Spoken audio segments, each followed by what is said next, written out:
Hi everyone, I'm Gary Null. It's nice to have you with us today. We're going to take a dive into some deep water today. We're going to learn about adult stem cells and showing how when you use fish oil can help with depression. University of Illinois, published in the peer-reviewed journal Molecular Psychiatry.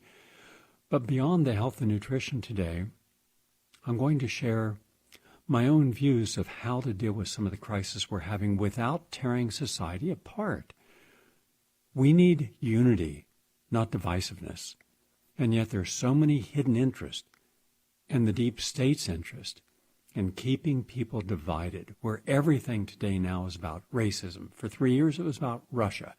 Now it's about racism. And it's not. It goes much deeper than that. So today, from Chris Hedges, a commentary gaslighted by the ruling class, we are trapped in an abusive relationship. When we finally have enough, our abuser comes after us with flowers and apologies, promising never do it again. Well, this is a special to sharepost.com by Chris Hedges. I'll share that. But I've also written my own essay today, and I'm going to share it as well. I want people to understand that society's crisis goes deeper than bad police. And if you make that every single one of the 800,000 more or less police are racist and abusive and they deserve to die, and what do we like? Dead cops. When do we like them now? That shows the immaturity of a movement, one that is bound to fail. But it will cause a lot of harm, frequently to those who can least protect themselves, but it also causes enormous rift. That is not, it's not a part of a solution. Violence does not beget a good solution.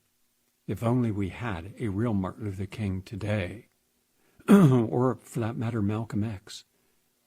I heard it, but I didn't get the source of it. I will find it. I'm going to ask Jesse to start looking. It was a comment about Malcolm X speaking about how the liberal class is the most dangerous class, because it pretends to be something it's not. And the people who control the liberal class, the major corporations, the media, they've abused African-American people. And then he gave examples. I should have written it down, the source. I will find it. I will play it for you, and then we'll have a dialogue on why we should believe either the Democrats or Republicans, and I don't believe either. Why we should believe the liberals or the conservatives, and I don't believe either. Because like most Americans who don't support either of these, and I don't, I support independent, they are the problem. I'm going to unwrap that today for you. And then you'll have a chance to call in and share your points of view. If time permits, a very interesting piece that we had this gentleman on the air a couple times. He's got a really great background in union organizing. He is a populist. He has been in thousands of demonstrations, and he is what you would call a 1960s liberal, which is different than a liberal today, which is just a corporatist and a neoliberal. And he has something to say about the people behind Black Lives Matter, not out of anger, but rather out of understanding why that's not the solution. It's an interesting commentary. If I don't have time today, I'll do it tomorrow. Or this week we'll have him on as a guest, so you can see what's behind the scenes. Well, when you got the Ford Foundation giving $100 million to the founders, they don't give money unless they can control outcomes and control directions. Remember, the Ford Foundation, for those who are too naive to not understand this, they're a part of the deep state. They've got connections with the World Bank, with the CIA, with Homeland Security. Oh yeah, they're up to their eyeballs. They're major players, just like Rockefeller University people. So his article, published on TruthDig, is called "What Would the Black Panthers Think of Black Lives Matter?" Really thought-provoking, deeply inspired way of taking down the walls of pretense and looking at the reality of something. So that's why I said we're going to get to a lot of these on today's show. But we always start with the latest on health and healing. Excuse my voice. I was counseling last night for hours. I just didn't even pay attention to the time because no matter where I'm at, I always help terminally ill people. And there just seems to be an awful lot of them today, more than I've ever seen before. I mean, I try to get to as many people as I can, but my goodness, there are hundreds and hundreds suddenly now with life-ending conditions. So, a little hoarse, that's all. A study published in the Current Molecular Psychiatry shows that patient-derived adult stem cells can be used to model major depressive disorder, and it finds that it helps with depression. And that's good. But there's a lot of things you can do beyond fish oil, which is easy to get. It's a natural product. It's non-toxic. And a professor, distinguished professor of physiology and biophysics and psychiatry at the College of Medicine talked about this.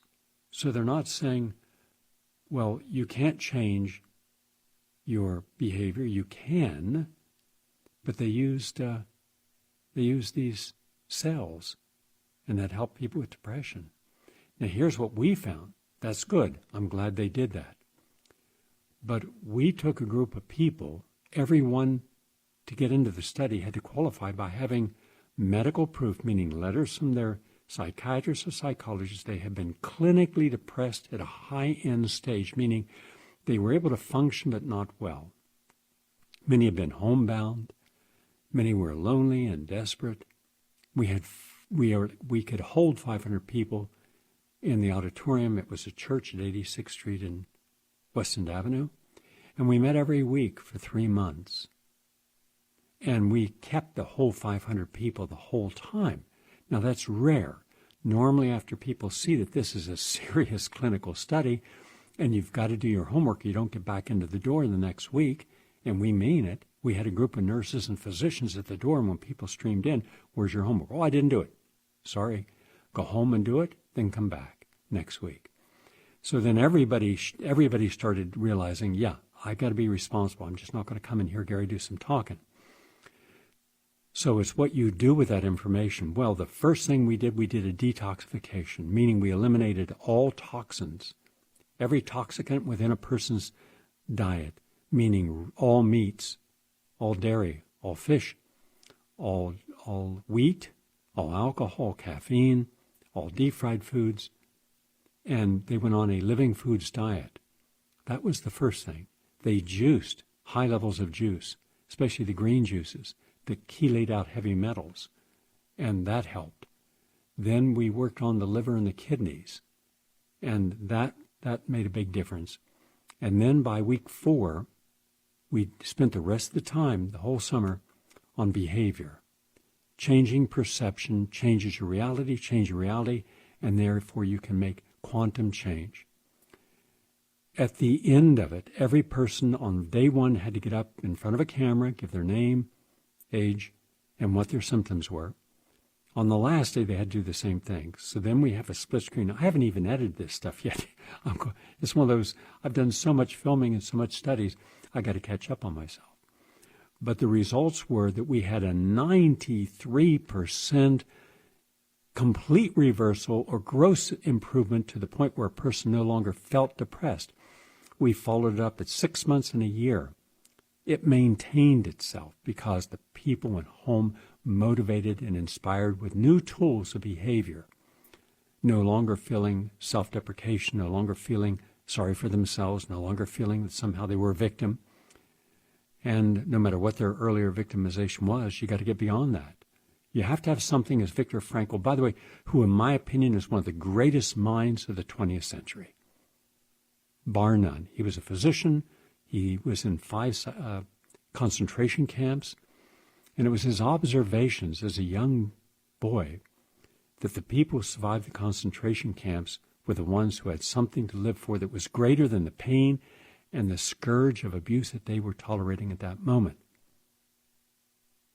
So imagine in the 1950s and 60s, he began to write, and he was a prolific writer, and he was a measured commentator. He would go on, all you'd have to do is ask him one question. Go back and Google Viktor Frankl, and then look at some of his best interviews he might be asked one or two questions.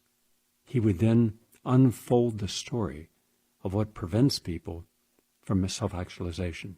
In my opinion, he's right beside Rollo May and Erich Fromm, two other great minds. And then Marty Shepard, coming later, Carmi Harari, Elaine Kahn, Albert Ellis, Donald Mullen, many. And many of those were my close personal friends. Elaine Kahn for 40 years, Donald Mullen at the Albert Ellis Center. So these were all people who were humanistic. They didn't look at you as if you were a disease, a broken down machine. They look at you as a vital person who simply needed to be rebalanced. And none of them believed in rebalancing just with pharmacological drugs. And so talk therapy and exercise, but what we found, we put it all together in this study, and it reversed it. Now, in the anti-aging study, 3 of the people came who had had lifelong depression, crippling depression, and all of them reversed their depression. They had zero Hamilton scale depression scores when they left. Some had 10 when they arrived, the highest point on that scale. So just for the people out there, if you're suffering from depression and anxiety, and you've tried all the meds, Prozac, Effexor, Zoloft, before you ever take another med, read the package insert, and you'll see with antidepressants, the selective serotonin reuptake inhibitors, your number one side effect is, for depression, depression. Well, now think of that for a moment. You're taking a drug to help you overcome depression, yet you're likely to become depressed from the medication. It's like AZT. You're taking AZT, DNA terminating killer drug, and the number one side effect is not just a humpback or the massive thrush, but it creates AIDS. So how in the world would you know a person was suffering from AIDS, HIV infected, or the drug? And you wouldn't, and that's why so many lost their lives, especially HIV positive, but otherwise asymptomatic and healthy people. So you see, our medical paradigm has betrayed us. And yet people have not had the courage to stand up and challenge it, call it out. Yeah, everything that is done to another human being because of their religion, or because of their race, or education, or class status, that's all wrong, morally wrong, reprehensibly wrong. But put all that abuse, and each day American medicine kills more people than all the cops in a year. All the deaths, of all races in the United States by the police each year, you have twice as many Americans killed by their doctors. And yet one is talked about, rightly so, challenged as it should be, called out for what it is, good, and the other, you get out of jail free. No criticism, no panels, no committee, no congressional hearings, just keep killing people. How many people have they killed through iatrogenesis? Well, we did the math. We did the definitive scholarly article. It's cited all over the world. Death by medicine. If you haven't read it, go up and read it. It's free. It's there. We only use their statistics. If you average on some years 700,000, 800,000, other years, 400,000, let's just take the last 40 years in most of your lifetimes.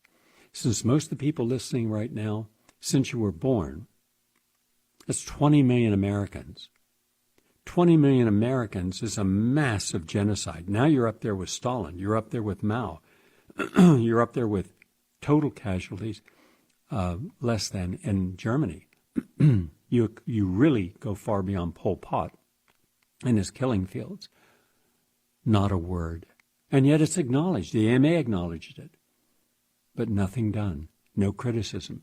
So isn't it interesting that we will not tolerate something and shouldn't, but we tolerate something and we shouldn't?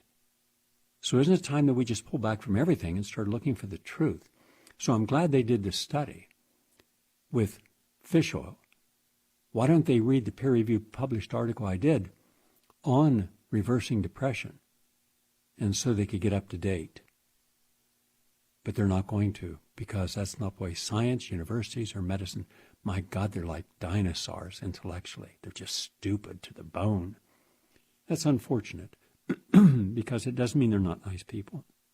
It's not a moral judgment. It's just that when you're paid to do certain research and there's an expectation of a certain outcome, and pharmaceutical companies or Bill Gates Foundation's paying for it, you're going to pay careful attention to what expectations they have and what outcomes they expect. And that's why there's so much fraudulent research in drugs. And then you end up being the victim. From Purdue University is a better study. Purdue, by the way, is out in West Lafayette, Indiana. Comes a research that shows that blueberries and the polyphenols in blueberries improve calcium absorption. Okay, that's good. So take some blueberries each day, or blueberry concentrates. That works also. From the University of Eastern Finland and the University of Madrid, two universities came up with a study that was published in Seminars in Cancer Biology that showed vitamin D has anti-cancer properties. But there are a lot more studies showing that it's good against cancer. This was cancer of the liver specifically. So get your vitamin D. Also, vitamin D, according to University of Łódź, which is in Poland, has a protective effect against triple-negative breast cancer. Now, that's a tough cancer to deal with. So it's good to know that vitamin D could help with that. Well, if vitamin D is beneficial and non-toxic and can help against triple-negative breast cancer, what would it do to help prevent triple-negative breast cancer? That's something we should consider. Also, by adding dietary nitrate from beets to salty foods, it helps prevent salt-induced hypertension. Now, this is a brand new study published in the American Heart Association Journal of Hypertension. And according to this laboratory study, tiny amounts of beetroot or juice or powder that has the nitrate in it, when someone's having a salty diet, can help prevent hypertension or high blood pressure. That's terrific. So even if we have family members that will not stop eating their comfort foods, which are salty, just ask them to, have some beet juice. You can buy beet juice anywhere. It's inexpensive. Just say, would you have a 4-ounce glass of beet juice today? You could help them. For all of you who are using silicone, well, according to Radboud University in the Netherlands, published in Scientific Reports, silicone molecules from breast implants can initiate processes in human cells that lead to cell death. All right? One more reason to be very conscientious when they put that silicone in your body. And if you end up having what's known as breast implant bleeds, i.e. silicone molecules from the implant pass through the shell and enter the body, that can cause cancer. So that's not good. And from Erasmus University in the Netherlands, University of Valencia, which is in Spain, regular physical activity can maintain or improve frailty. Frailty is a medical term for becoming weaker or experiencing lower levels of activity or energy. And becoming frail as we age increases our risk of poor health, falls, disability, and other concerns. So the normal way we age, which is not normal for aging, but normal for the way we age, increases the risk of becoming frail. We spend too much time sitting and not enough activity to help us. This was published in the Journal of American Geriatric Society. That's the latest on health and healing. I'm Gary Null. We're going to take a break. And when we come back, I'm going to share a commentary. It's an essay. It's published up on prn.fm, where we publish all of our different articles, and they're free. They're there, and videos as well. A lot of self and hopefully inspiring videos. We're going to play one a little later if time permits. We'll be back. Please stay with us. I'd like to welcome all of you. I'm Gary Null. Growing up in the small West Virginia city of Parkersburg was like living in peaceful times where everyone knew their neighbors. The police did not wear bulletproof vests, carry semi-automatic weapons and taser guns, or bring in armored vehicles when there were social disturbances. There were no SWAT teams breaking down doors, nor racial profiling through stop and frisk policies. People prided themselves knowing there was a police officer living in their neighborhood. We all attended the same schools. The only segregated street which was no longer segregated, was called Sumner Street. Yet all that changed after the Second World War. In 1950, my best friend Tony Bartlett, who was African American, we lived just a half a block away, and if there was any racism, it was silent, hidden. I'm sure there was. However, I was just a kid, too young to appreciate the African American experience of systemic and repressive racism. What I did know was that the police force could assure law and order without ever unholstering their guns. My godfather, Russell Mowry, who was the chief of police, he said that for the majority of nonviolent crimes, there was no need either A, to make an arrest, or certainly not be heavy-handed in the tactics. Rather, these were misdemeanors due to poor judgment by neighbors and could be handled peacefully. Now, I know that for a fact because as a kid, I would be over playing with Russ Mowry, his son, and he would be sitting there talking with people who had committed some indiscretion, and he would talk to him in ways that, hey, you don't want to be looked upon as a criminal, do you?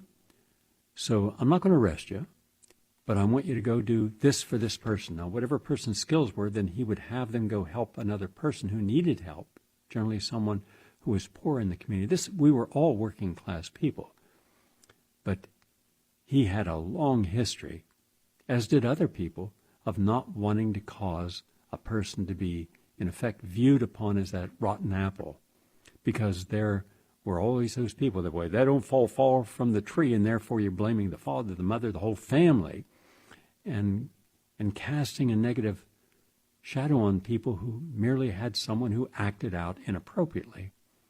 So crime was of low importance where I grew up. I also recall a time when a particularly tough family with 4 teenage kids moved a few doors away from us, and they were getting into some trouble. They were stealing bikes. They had bullied some kids. They beat up a kid. And so finally when my mother found out about it, she and a couple of the neighbors, they invited the mother over for a discussion. And I had a chance to eavesdrop on that conversation. Again, I was young, and I'm on the steps looking through the spindles and hearing them talk, and my mother very calmly explained that we were a community. I remember her saying several times, we're a community here. We're all different. We have blacks and whites. We have Baptists, Catholics, Jehovah's Witnesses, Jews, and other religious persuasions, and atheists. We respect each other. Nevertheless, we're also everyone's neighbor. When a child's playing in the streets here, when there's a water balloon fight, when they're out, someone's always got their eye on them. And it doesn't matter if they don't have a kid. We care about our neighborhood. We care about our neighbors. You never have to ask us to come and help. If we know someone needs help, it's our moral responsibility to go and help. And the woman's just sitting there. And she said, no child's ever been abused here. We don't have kidnappings, and only now are we seeing bullying. Break-ins don't happen. They're non-existent. And hence, nobody has to lock their doors or bring anything in from the yard at night. No one's going to steal them. Because, again, we're a neighborhood. We care about each other. Well, the woman didn't say much, and the tone was civil. And so what my mother was saying is, we're welcoming you here. Please understand our standards. And the woman came from what, well, let's just say it was, historically we would have called it the other side of the tracks. She was poor, uneducated, absent of social manners, and that was her whole family. But it was the belief we all grew up with that everyone deserves to be accepted. Invite everyone to your table. Now, if they don't want to be at your table, that's a different story. If they abuse everyone at your table, you have a right to say, then step away from my table till you understand and appreciate the gift of friendship, the gift of community that you've been given. Well, over the next year, we became friends. Those bully guys became buddies, and we introduced them to all of our friends. As a result, they weren't looked upon any longer as people who were troublemakers. They were looked at as just, they were going through that period of life that a lot of us go through when we're growing up. We're not very bright, and we don't make the best decisions, but that changed. And so jump forward to today. And by the way, that family ended up being a very nice family. And there's still thousands of neighborhoods across this great country that care about their quality of life and respecting each's property and the values. If you don't, if you live in a community where you know your neighbors, almost all communities in America, people get to know one another. They create social networks. And when you look at what these people are going through, especially when you travel around America, when I was for 7 years filming Poverty Inc., and then now I'm filming the sequel to Poverty Inc., Brother, Can You Spare a Dime? And so we're all over the place. I mean, this coming next 2 months, I'm going to be traveling in a trailer, or RV. I'm going to be filming hundreds, if not thousands of people across America, what it's like today in the midst of COVID and in the midst of lost jobs. How are they coping? What are they doing? Offering different solutions, including the move to rural America, which is probably the single most important thing people can do if they want sanity and some safety and sanctuary in the future. But the average person's a pretty decent person. We've grown up together, all kinds of races and ethnicities and backgrounds. And as long as you start by respecting the quality of life of the other person, and you act in some, at least mature manner, then you get along. There's always going to be people who choose not to. There's always going to be the braggart, the boaster. There's going to be the alpha male or female that want to dominate and control everything. There's going to be those with hidden agendas. But they are not the majority. The vast majority of people I've ever met in my life are decent human beings from all races, all walks of life, all backgrounds. Nobody can tell me that's not true because it's my life. I'm the person who has been there. It's not something I read out of a book or magazine. If you've traveled as much around this world, as met as many people as I have, and sat and filmed them with long conversations, you get to see that most of us have pretty much the same concerns, go through similar things, unless you're very rich or a professional class. Then you're in bubbles. That's different. Yes, America today suffers from a problem of racism in local law enforcement. And of course, this does not refer to all police. I want to make that abundantly clear. The larger problem is the perversion of our justice system. 3 strikes and you're out. Lock them up and throw away the key. Imprisonment is punishment, not rehabilitation. The entire justice system, from the death penalty to putting people in jail for minor drug offenses, from private prison corporations to overzealous judges, counties and states determined to keep them full for greater profit, and attorneys acting solely in their own self-interest rather than the greater interests of society, has become the viruses that infect our entire judiciary. The Clintons, the Bushes, the Obamas, and now the Trump have contributed to the creation of a judicial system that is thoroughly racial and class-based for dispensing justice and verdicts. Our politicians should be accused of crimes against humanity. All of our presidents, clear back to Eisenhower, should be accused of crimes against humanity. And these are including the rise of incarceration as a state policy, the ghettoization of America, privatization of public services, including schools, and the neoliberal agenda, are not being addressed by either party, and certainly not honestly. It is the hidden force we refuse to acknowledge, a discriminatory social order that has destroyed once thriving communities, such as Camden and Baltimore and Detroit, and turned them into impoverished wastelands, except for the dark side of vulture capitalism that gentrifies neighborhoods for their own mobile professional class. The rest of the country is sinking. Now we are a dual system, a gated and protected wealthy class and the remainder who are disposable. Millions of dollars are handed out to militarized local law enforcement. Police officers can receive special training in Israel, which is brutal. All of this wasteful funding would be better served to bring jobs to communities, to create microloans at zero interest, and rehabilitate neighborhood blocks that can be providing a sense of meaning and purpose to its residents.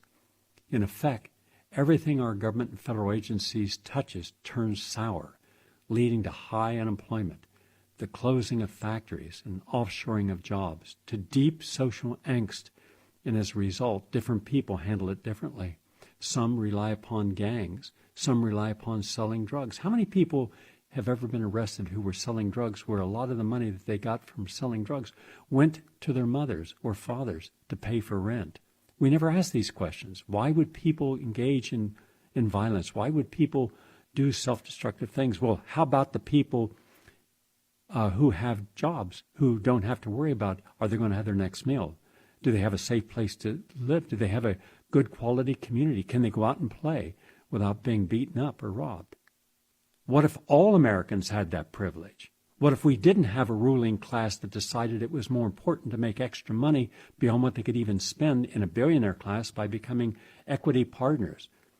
What about all the people that work for, the Wall Street firms that create the financial debt so companies can be bought? Thousands of companies bought, from Toys R Us to Macy's to Linens and Things to Circuit City, all closed. And millions upon millions of Americans that once had good neighborhoods, who had neighborhoods like I grew up in, and who then wouldn't look around and say, why are you joining that gang? What didn't we give you in this home?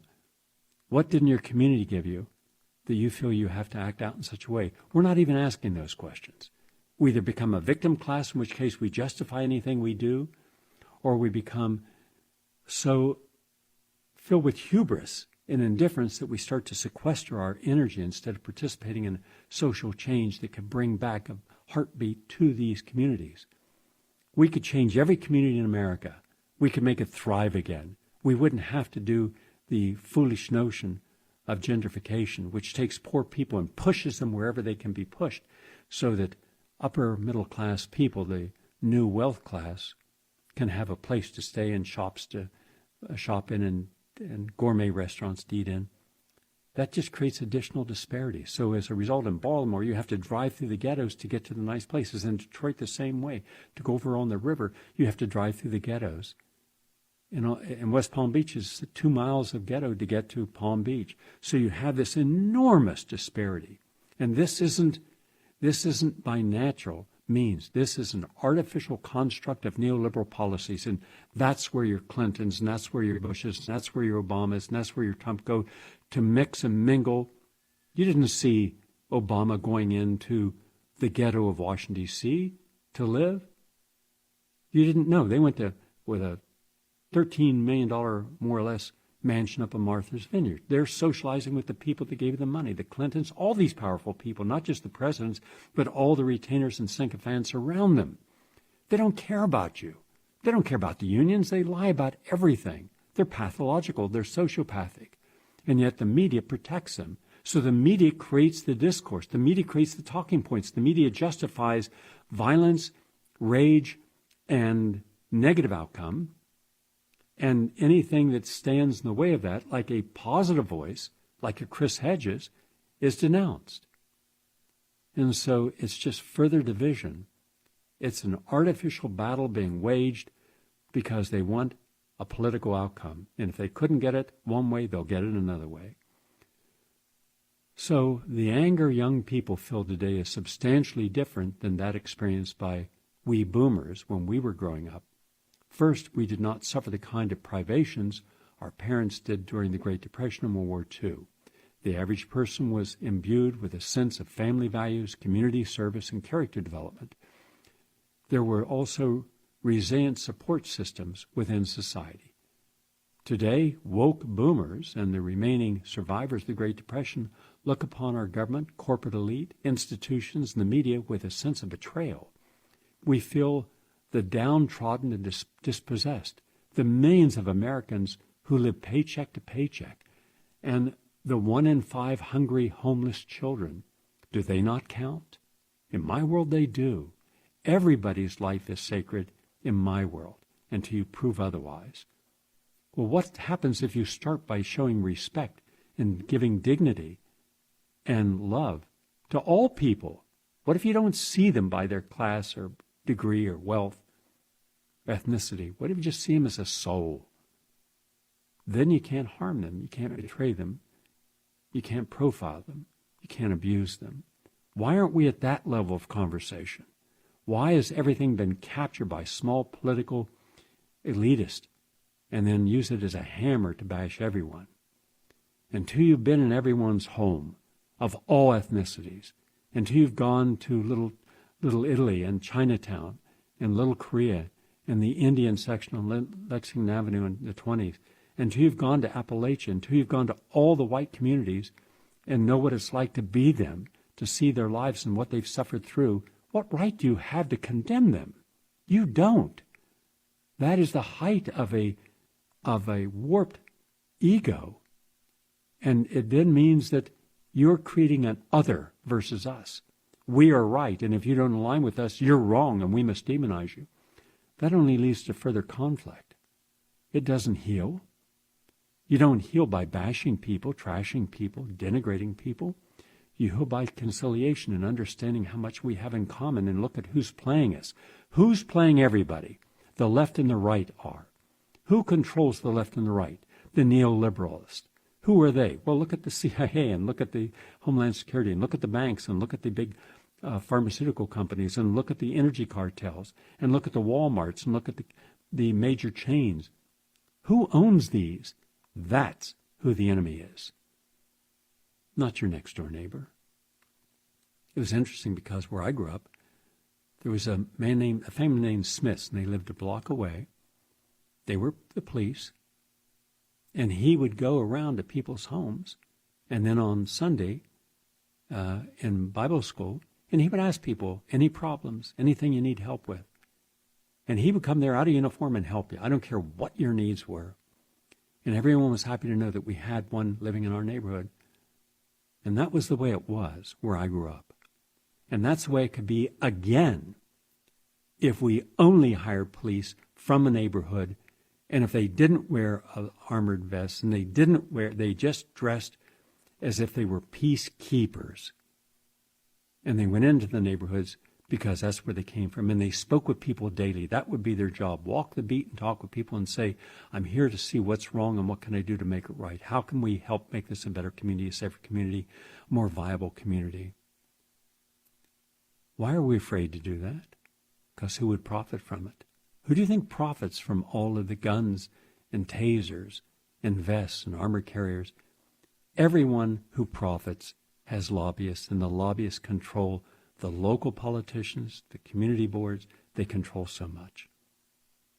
And then the victims are society that see these cyborgs in their streets, and you're there protesting peacefully, loudly, yes. With demands for change, yes. But you're peaceful. The ones who are not peaceful, they're not there to protest racial inequality. They're there for their own political and ideological agendas. But you're there peaceful. Do you want to see a person, you have nothing but a banner, and they have guns? That's not what you want to see, and that's not how you resolve issues. So what we have is we have constantly to remind ourselves that crisis at hand is far greater than racism. It is also income and social inequality.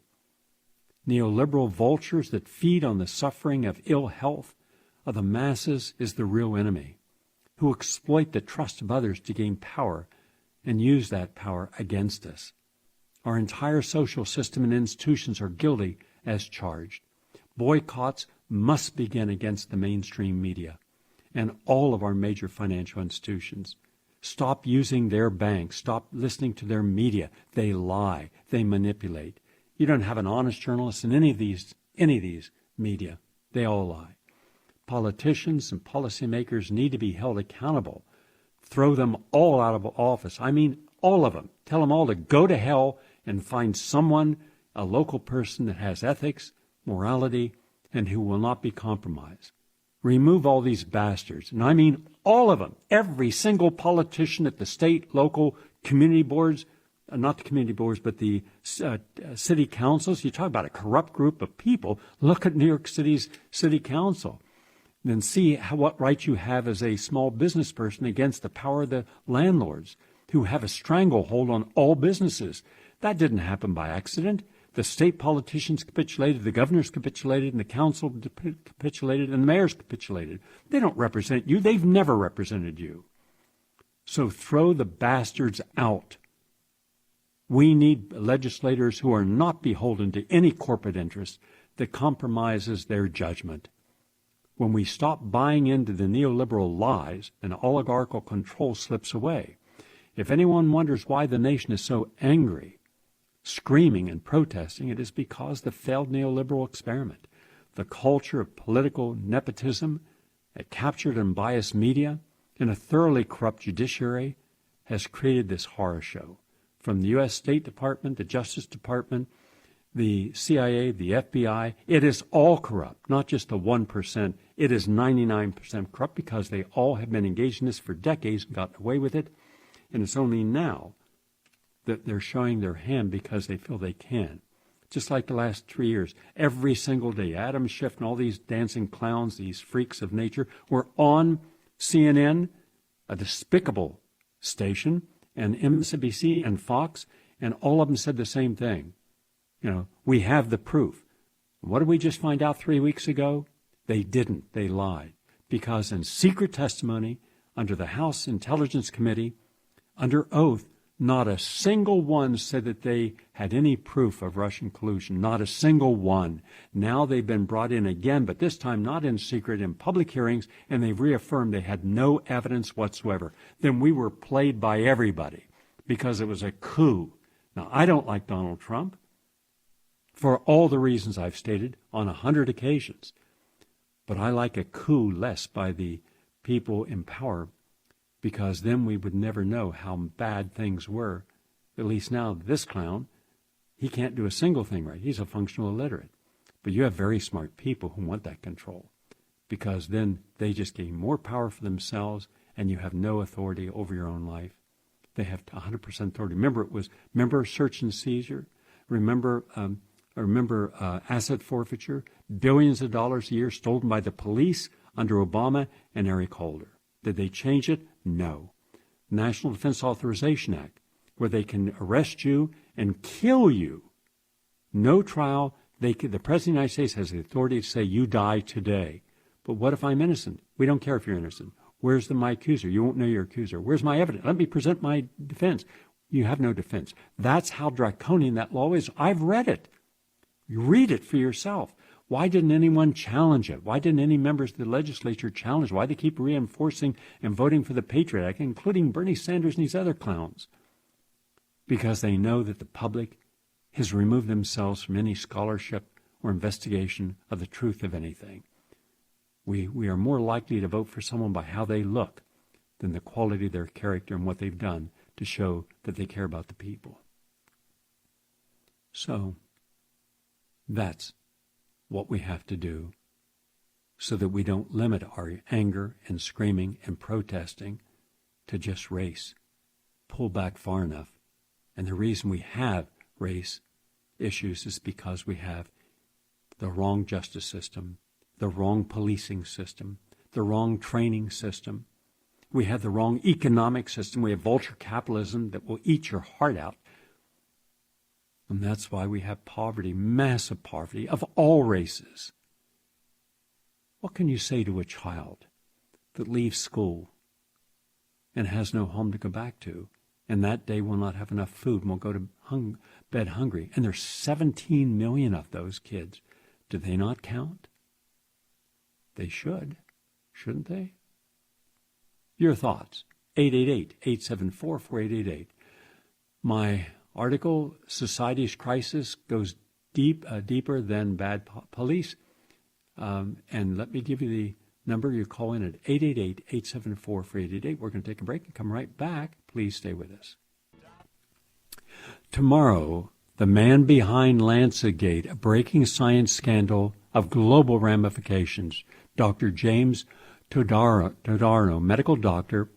He was the one who found that the Lancet published a false story, and they had to retract it. It is a major worldwide scandal. We're going to have it tomorrow. Also, we're being told now, with new information, that 60% of the people are fairly immune. They're not going to be affected by the coronavirus. And we're told that the death toll is far, far less than what we were told, the accurate numbers. So everything we've been told about corona, we're going to have a catch-up and recorrection tomorrow. But now, I want to end this show on a positive note, because a lot of you are trying to find happiness in an unhappy world. This is part 3 of a 3-part series. You can go up to prn.fm and download them for yourself. But this will give you a little idea. And you can watch it by going to prn.fm right now in real time, because I believe we need happiness in order to solve our problems. We need to feel happy about ourselves and realize that we have an abundance of good people in this world. We have an abundance of love. We have an abundance of tolerance. We have an abundance of acceptance. We have an abundance of non-prejudiced, non-biased people trying to live in. Why are they never given an opportunity to be shown and their stories told? That shows you who's controlling the whole outrage. And yes, as a whole nation, we all have something to be angry about, but we also better start appreciating what we have to feel good about. Now, to this.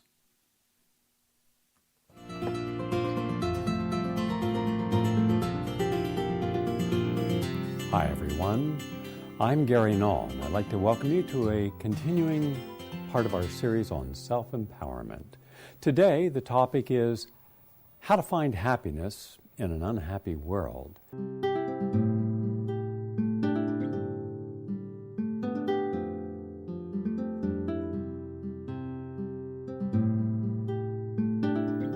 Without purpose, we resign ourselves to apathy.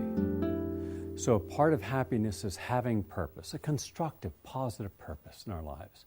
Think of all the things that your life could mean to yourself and others if you simply kept focused on a meaningful, positive purpose. It's not about money or education. It's not about social standing. It's not about even special gifts or talents, but it's about meaningfulness of purpose. So if I know that I'm a good person, and if I know that I'm a happy person, then just being happy and a good person and being able to live my life in balance means I'm not going to imbalance anyone else. I'm not going to do anything else that's going to adversely affect another human being. That's meaningful. How do you have a good life? And how do you make a difference? And you know, there's so many ways to look at that. And one of the most important is to ask yourself, what's your purpose for being here? And is your purpose to be part of a whole and try to make that whole better? Or is your purpose just to grab as much as you can for yourself? And there is some research that shows that people who see themselves as part of a whole, where they try to improve that whole, end up being happier than people who just try to accumulate for themselves. And when I look at what makes a significant or good life, the question is almost always like a retrospective one. Like, did you make a difference somewhere? Did what you do help people? Were you able to love? Did, in some way, is the world better for your having been here? Think if everyone did something consciously. So if I don't need something, I'm not going to buy it. Therefore, I'm not polluting in an excess way. That's being conscious. That's being mindful. So when you're mindful and you're conscious of every choice you make, the world is a better place. It's 3 short segments where I've brought in other people, and they're what you can't, unless you're watching it, you can't know that there are famous quotes from people spread throughout these talks also. Just short little things to let us realize there are positive things to do in this world, and we can if we get out of a negative mindset. It's not as if you can't address social issues and still be positive. You can. But now we have 2 callers, and we're finishing up our show today. I'm going to apologize to the stations run a little over, but I want to hear from Jeremiah and Ken. Ken from New York, your thoughts, please. Yes, Gary, I love you. I miss you. I miss your upstate farm I used to come up to on the weekends. I miss you were so open and so giving and loving, and we don't see that today. We don't see people intimately inviting people into their homes. You invited me into your place on 86th Street. okay, back in the 80s. You invited me to the Upstate Farm. You had people that were lecturing. You had the ponies there. I ran with your daughter. It was such a profound and life-changing experience. And guess what? I can't even replicate that today. People are different. The level of closeness and intimacy and interrelatedness, I just don't see it any longer. I'm laughing because what you just said about happiness and helping the poor and the elderly, I get paid to do that now because I am a physiotherapist. And I take people home. I beg them to come out for walks, and I beg them to go shopping for them, and I beg them to do that because, people get paid to do that as an aid.